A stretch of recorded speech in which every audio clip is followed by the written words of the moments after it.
ইয়েমেনের হুতি বিদ্রোহীদের হামলা থেকে বাঁচতে সাগরে ডুবে গেছে প্রায় $6 কোটি একটি যুদ্ধবিমান।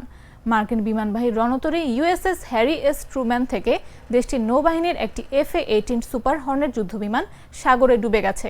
স্থানীয় সোমবার এক বিবৃতিতে নৌবাহিনীর পক্ষ থেকে এই তথ্য জানানো হয়।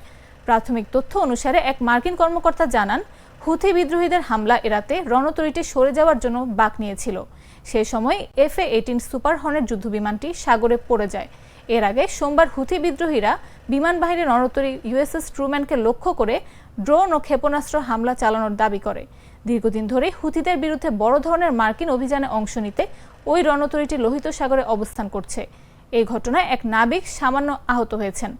অপর এক মার্কিন কর্মকর্তা বলছেন, যুদ্ধবিমানটি ডুবে গেছে।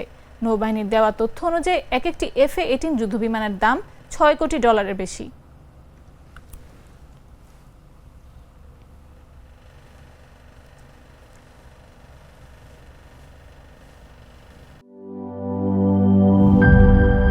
নাটা জেলি আর পানীয়র এক অসম কম্বিনেশন ড্রিঙ্কো। চিল থাকতে চান, ড্রিঙ্কো চাবান।